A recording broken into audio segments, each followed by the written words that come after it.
Bom dia, com a paz do Senhor Jesus.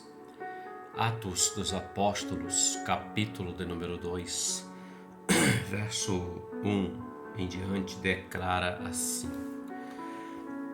Cumprindo-se o dia de Pentecostes, estavam todos reunidos no mesmo lugar. E de repente veio do céu um som como de um vento veemente e impetuoso, e encheu toda a casa em que estavam assentados. E foram vistas por eles línguas repartidas como que de fogo, as quais pousaram sobre cada um deles. E todos foram cheios do Espírito Santo, e começaram a falar em outras línguas, conforme o Espírito Santo lhe concedia que falasse. Esse texto fala da descida do Espírito Santo. Mas eu não quero me ater à descida do Espírito Santo em si.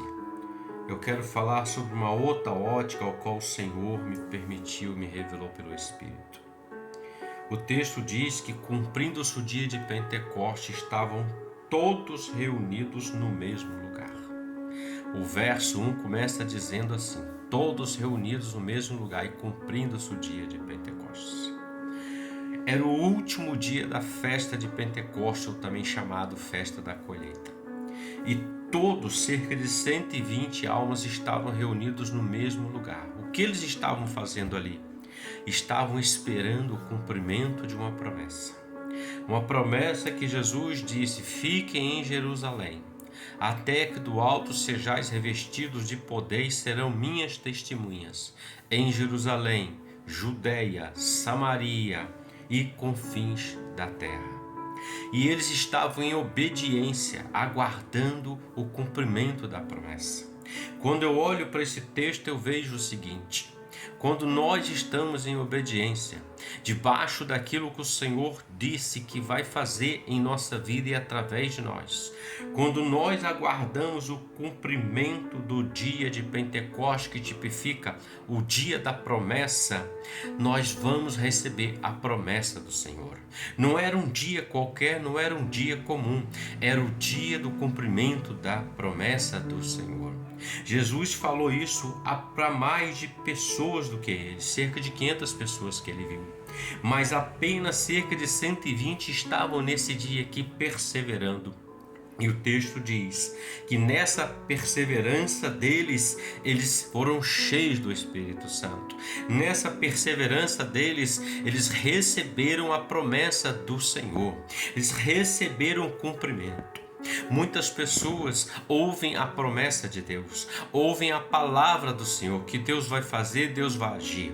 Mas Deus tem um tempo para fazer as coisas. É claro que o seu poder não está limitado a isso, mas o tempo do Senhor é o tempo certo, oportuno, para entregar a você e a mim aquilo que é perfeito, conforme é a boa e perfeita vontade de Deus sobre a sua vida e a minha vida.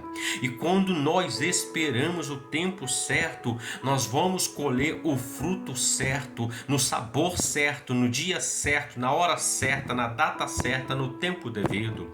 Um fruto antes do tempo, ele não tem sabor. Um fruto antes do tempo, ele não tem como ser algo agradável, mas o fruto que é no tempo certo, ele tem um paladar maravilhoso. É isso que Deus está dizendo para mim e para você nesse dia. Espera o tempo da minha promessa, espera o tempo do cumprimento da minha promessa na sua vida, porque não sou Deus que minto, não sou Deus que esqueço aquilo que falo que vou fazer. Eu sou Deus que opero na vida de todos aqueles que esperam em mim e confiam em mim. A palavra do Senhor, meus queridos, vai dizer que o Senhor fez uma promessa para Abraão. Ele esperou 25 anos e a promessa veio. O Senhor fez uma promessa para o rei Davi, que foi o maior rei que já existiu na nação de Israel, que ele se assentaria ao trono, que ele reinaria, que o reino dele não teria fim, mas ele esperou quase 40 anos antes de se assentar àquele trono. E olha que ele ele teve oportunidades para liquidar, eliminar, exterminar Saul, que era o rei que estava. Mas ele disse: eu não vou tocar no ungido do Senhor.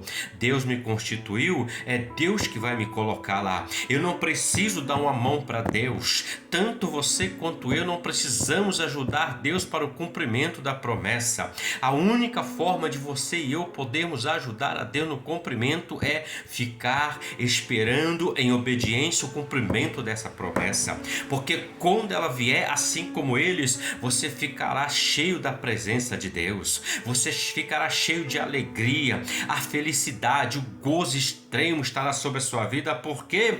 Porque quando há o cumprimento, há uma alegria extrema, querido. Então não queira adiantar o tempo de Deus, não queira adiantar o relógio de Deus. O relógio do Senhor não é como o meu e o seu relógio desse tempo chamados cronos, querido. Não, o tempo de Deus é diferenciado. E quando vem a promessa, ela vem sem acrescentar dores na sua vida. A palavra fala que Deus usou um menino chamado José, mas ele esperou 13 anos, mas não esperou em vida esplêndida e regalada, esperou lá no Egito, na casa de Potifar, esperou na prisão, esperou o tempo que Deus determinou desde a eternidade. Então espere o tempo de Deus, porque o tempo do Senhor na sua vida será chamado o tempo da vitória, o tempo da bem-aventurança. Então reflita sobre isso nesse dia, espere com paciência no Senhor. Ele ouviu o seu clamor e no tempo dele a resposta virá, o milagre virá, a bênção virá sobre a sua vida. Basta que eu e você esperemos o tempo da promessa. Reflita sobre isso. Que Deus te abençoe e você tenha um ótimo dia com a paz do Senhor Jesus. Amém?